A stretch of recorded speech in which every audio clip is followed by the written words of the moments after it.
Blessed Northern Summer. Ito na naman ang inyong kaibigan si Lawrence na maghatid sa inyo ng salita ng Diyos sa oras na ito. In Galatians chapter 5 verse 14 it says, "For the whole law is fulfilled in one word, in the statement, you shall love your neighbor as yourself." Dito sinusulat ni Pablo na kailangan nating mamuhay ng ayon sa ating ayon sa Holy Spirit, When we accepted Jesus as Lord and Savior for our life, we are filled with the Holy Spirit. At hindi tayo sumusunod sa ating flesh, sa ating katawan.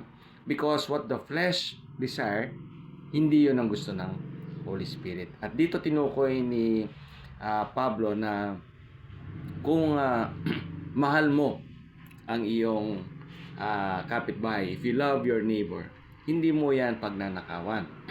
Hindi mo yan papatayin. Hindi ka mangangalunya. Hindi ka magsasabi ng chismis laban sa kanya. O hindi mo pagnanasaan ang kung ano meron sa kapitbahay mo. Kung mahal mo ang kapitbahay mo. Yun ang sinasabi niya.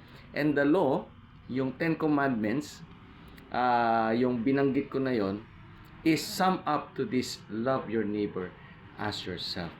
So kung mahal mo yung sarili mo, ganun din mo mamahalin yung kapitbahay mo. Kaya nga sabi ng Panginoon, do to others what you want others do to you.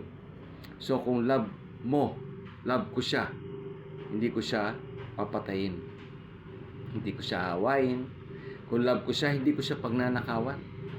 Kung love ko siya, hindi ako makangalunya. Hindi ako makangalunya. Hindi ako magchichismis ng maling maling balita laban sa kanya, or hindi ko pagnanasaan ang kung anong meron siya. And so my friends, this is a challenge for all of us. We must always seek that higher love. Tinanggap mo si Jesus dahil mahal mo si Jesus. Ngayon mahal mo si Jesus, yun dapat ang gagawin mo. Mamahalin ang iyong kapwa. Because when we love our neighbors, we already show our love for God. We already show our love for Jesus. Kaya importante po na if you love your neighbor, yun ang mga gagawin mo. Shall we pray? Father, we pray for your Holy Spirit to be upon us, to lead us, Lord, to love our neighbor as how we love ourselves.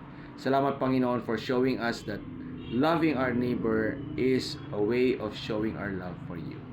So, Lord, we pray, Father God, samahan nyo kami that we fulfill this love towards others, that we may also fulfill our love for you. Thank you, Father God. This is our prayer in Jesus' name. Amen. If you have any prayer requests, please do write a comment in the comment section below. Write your prayer request, kung anong gusto mo ipanalangin, and we will pray for you. Again, this is your friend, Lawrence, declaring that Northern Summer is blessed in Jesus' name.